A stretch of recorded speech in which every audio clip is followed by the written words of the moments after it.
And today, more than 40 countries represented in here have contributed billions of their own money and equipment to help Ukraine defend itself. The United States is also working closely with our allies and partners to impose costs on Russia, to deter attacks against NATO territory, to hold Russia accountable for the atrocities and war crimes.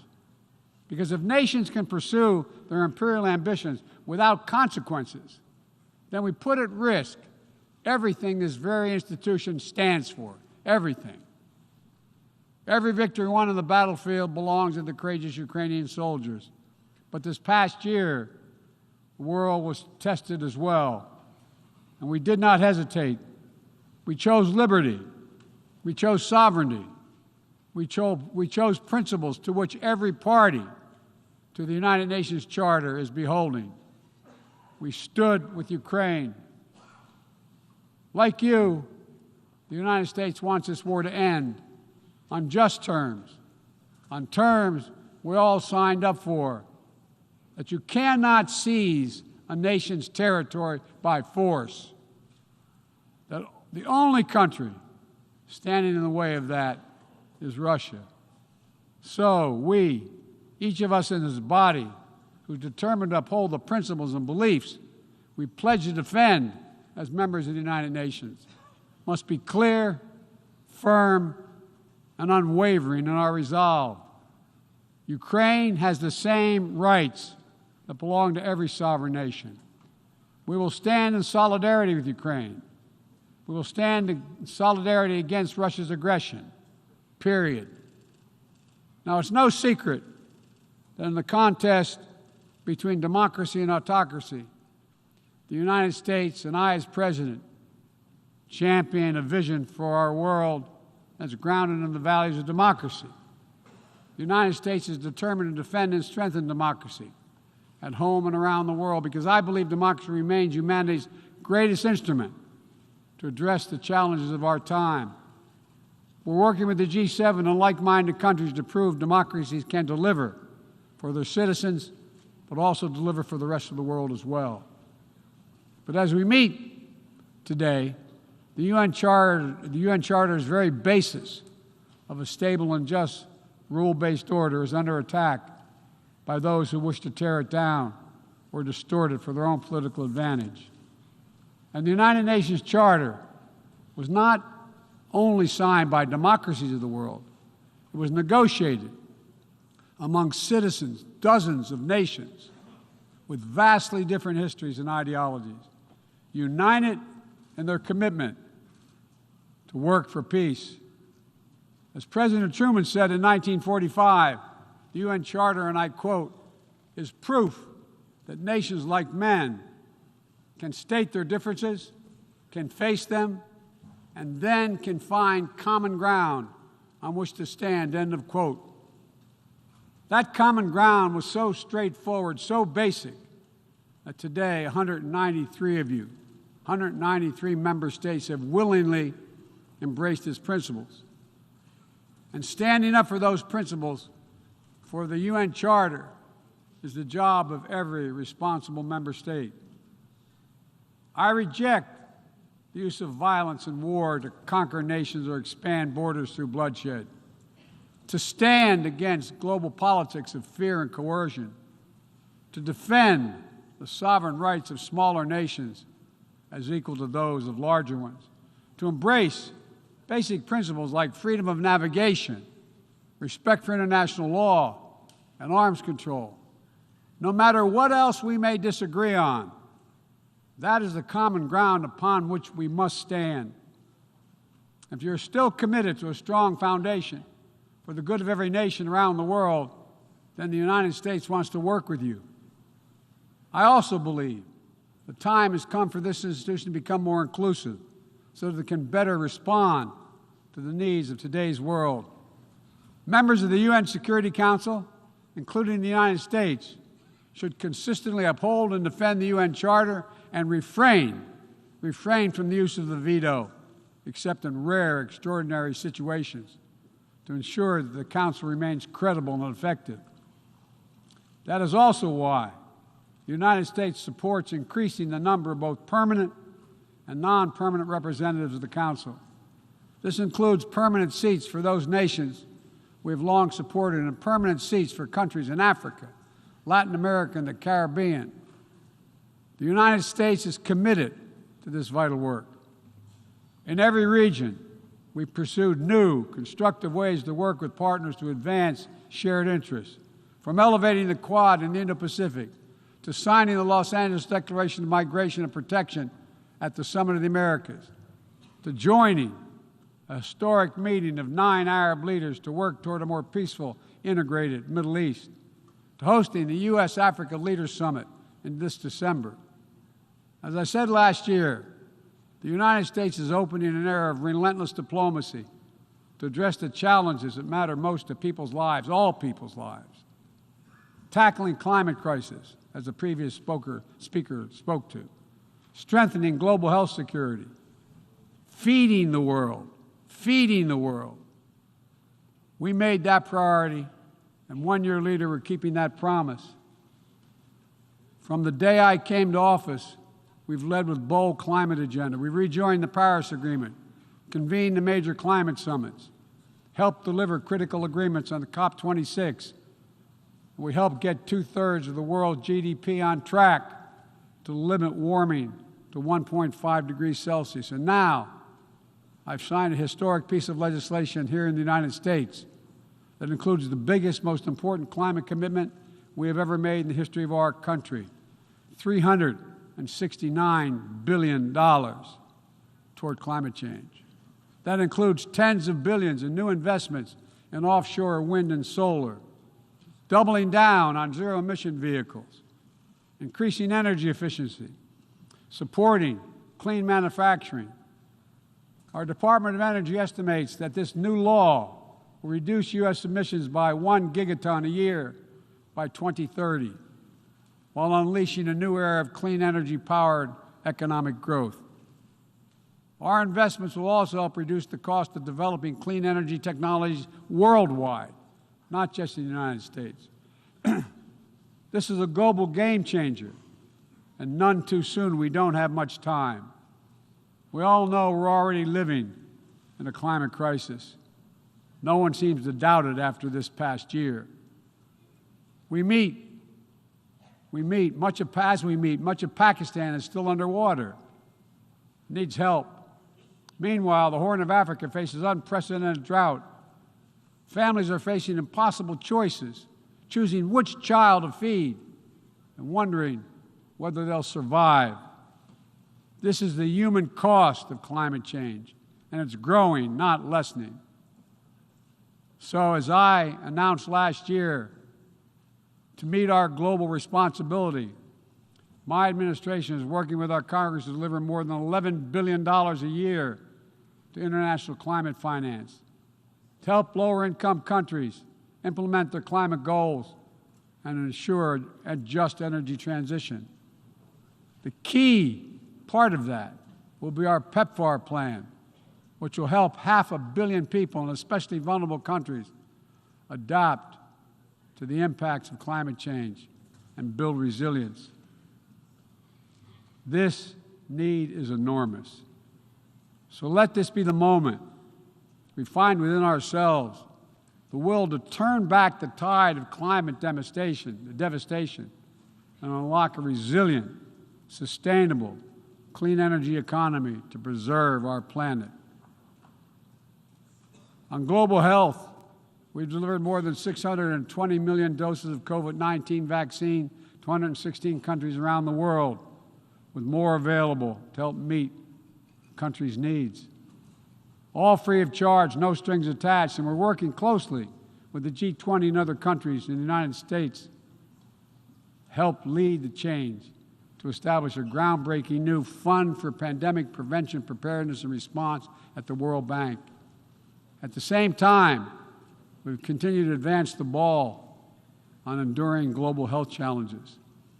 Later today, I'll host the 7th Replenishment Conference for the Global Fund to fight AIDS, tuberculosis, and malaria. With bipartisan support in our Congress, I have pledged to contribute up to $6 billion to that effort.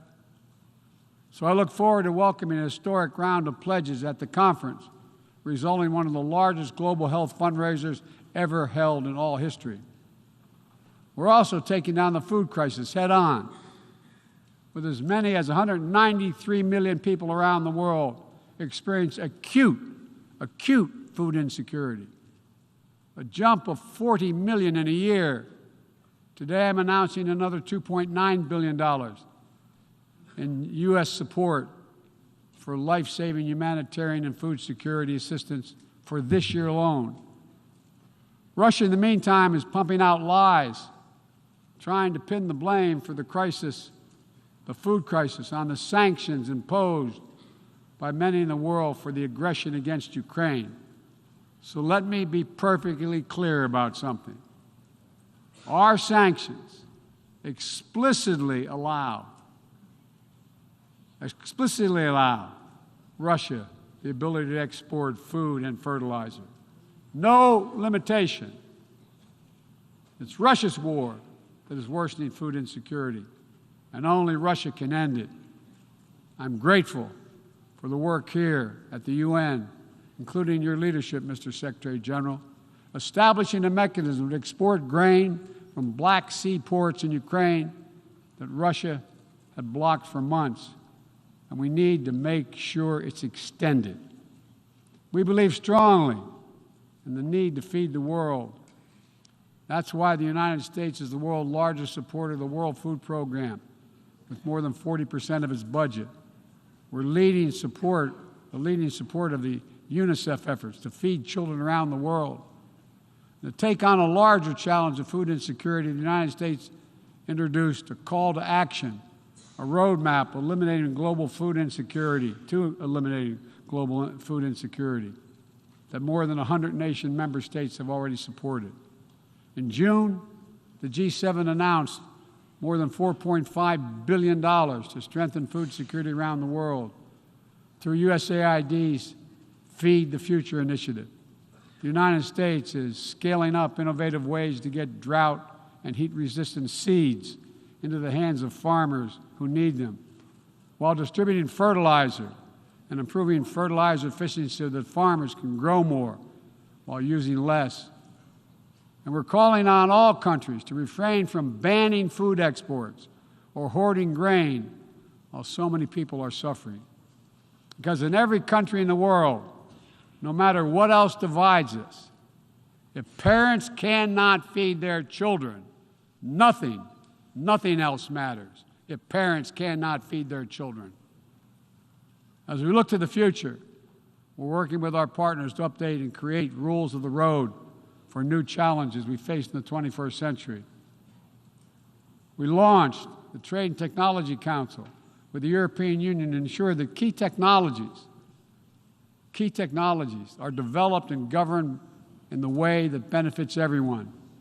With our partner countries and through the UN, we're supporting and strengthening the norms of responsibility, responsible state behavior in cyberspace, and working to hold accountable those who use cyber attacks to threaten international peace and security.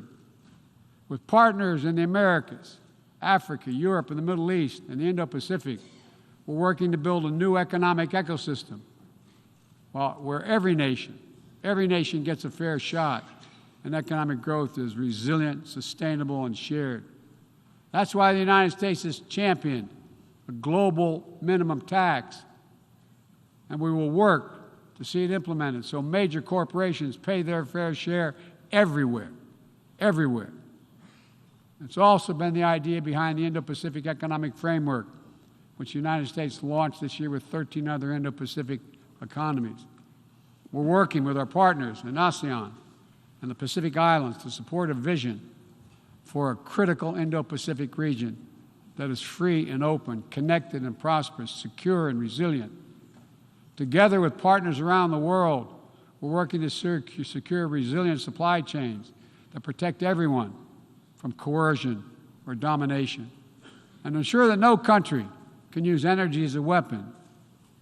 And as Russia's war riles the global economy, we're also calling on major global creditors, including the non-Paris Club countries, to transparently negotiate debt forgiveness for lower-income countries, to forestall broader economic and political crisis around the world.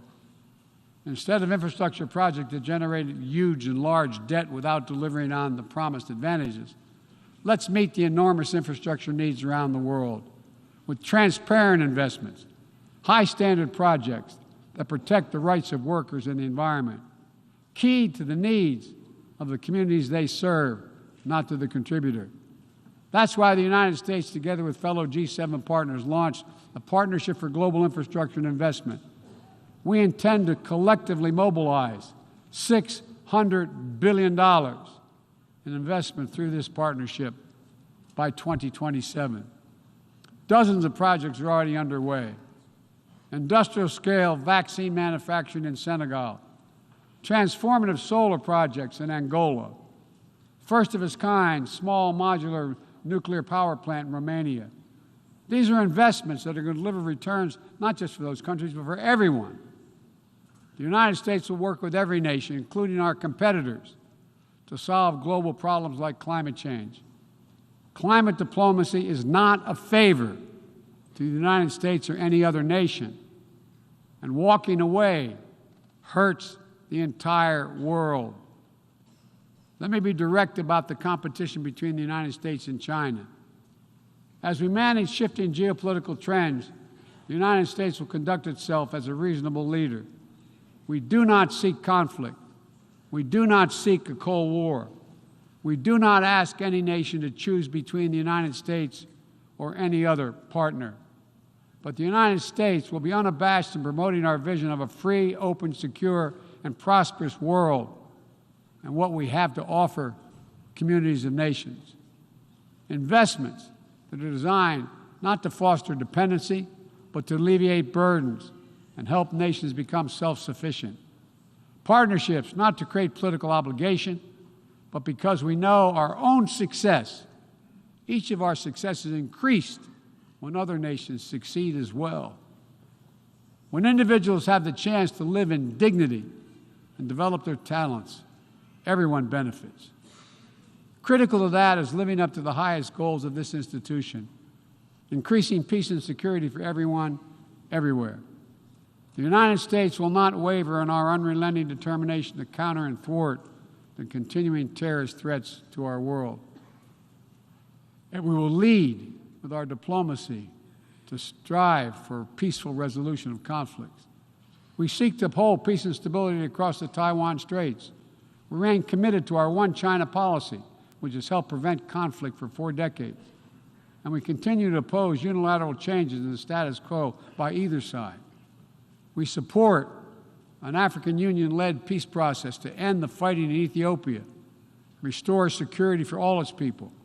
In Venezuela, where years of political oppression have driven more than 6 million people from that country, we urge the Venezuelan-led dialogue and return to free and fair elections.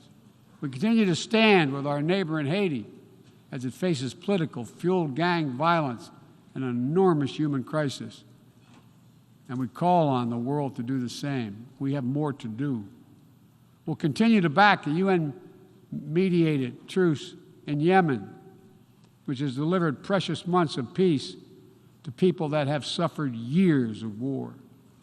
And we will continue to advocate for lasting negotiating peace between the Jewish and democratic state of Israel and the Palestinian people. The United States is committed to Israel's security, full stop. And a negotiated 2-state solution remains, in our view, the best way to ensure Israel's security and prosperity for the future and give the Palestinians the state to which they are entitled. Both sides to fully respect the equal rights of their citizens. Both people enjoying equal measure of freedom and dignity. Let me also urge every nation to recommit to strengthening the nuclear non-proliferation regime through diplomacy. No matter what else is happening in the world, the United States is ready to pursue critical arms control measures. A nuclear war cannot be won and must never be fought.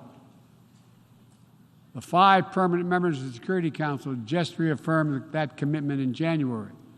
But today, we're seeing disturbing trends. Russia shunned the non-proliferation ideals embraced by every other nation at the 10th NPT Review Conference. And again today, as I said, they're making irresponsible nuclear threats to use nuclear weapons. China is conducting an unprecedented, concerning nuclear buildup without any transparency. Despite our efforts to begin serious and sustained diplomacy, the Democratic People's Republic of Korea continues to blatantly violate UN sanctions. And while the United States is prepared for a mutual return to the Joint Comprehensive Plan of Action if Iran steps up to its obligations, the United States is clear. We will not allow Iran to acquire a nuclear weapon. I continue to believe that diplomacy is the best way to achieve this outcome. The non-proliferation regime is one of the greatest successes of this institution.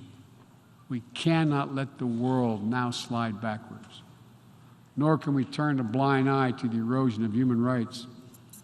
Perhaps singular among this body's achievements stands the Universal Declaration of Human Rights, which is the standard by which our forebears challenged us to measure ourselves.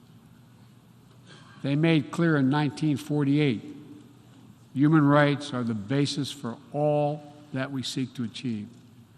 And yet today in 2022, fundamental freedoms are at risk in every part of our world, from the violations in Xinjiang, detailed recent reports by the Office of UN and U.S. reports detailing by the U.S. High Commissioner, to the horrible abuses against pro-democracy activists and ethnic minorities by the military regime in Burma, to the increased repression of women and girls by the Taliban in Afghanistan. And today, we stand with the brave citizens and the brave women of Iran who right now are demonstrating to secure their basic rights. But here's what I know. The future will be won by those countries that unleash the full potential of their populations, where women and girls can exercise equal rights, including basic reproductive rights, and contribute fully to building a stronger economies and more resilient societies, where religious and ethnic minorities can live their lives without harassment and contribute to the fabric of their communities, where the LGBTQ plus community, individuals, live and love freely without being targeted with violence, where citizens can question and criticize their leaders without fear of reprisal. The United States will always promote human rights and the values enshrined in the UN Charter in our own country and around the world. Let me end with this. This institution, guided by the UN Charter and the Universal Declaration of Human Rights, is at its core an act of dauntless hope. Let me say that again. It's an act of dauntless hope. Think about the vision of those first delegates who undertook a seemingly impossible task while the world was still smoldering. Think about how divided the people of the world must have felt with the fresh grief of millions dead, the genocidal horrors of the Holocaust exposed. They had every right to believe only the worst of humanity. Instead, they reached for what was best in all of us, and they strove to build something better. Enduring peace, comity among nations, equal rights for every member of the human family, cooperation for the advancement of all humankind. My fellow leaders, the challenges we face today are great indeed, but our capacity is greater. Our commitment must be greater still. So let's stand together to again declare the unmistakable resolve that nations of the world are united still, that we stand for the values of the UN Charter, that we still believe by working together we can bend the arc of history toward a freer and more just world for all our children, although none of us have fully achieved it. We're not passive witnesses to history. We are the authors of history. We can do this. We have to do it for ourselves and for our future, for humankind. Thank you for your tolerance, for listening to me. I appreciate it very much. God bless you all. On behalf of the General Assembly, I wish to thank the President of the United States of America for the statement just made, and I request the protocol to escort His Excellency. May I request representatives to remain seated while we suspend the meeting for 5 minutes before resuming to hear the next speaker.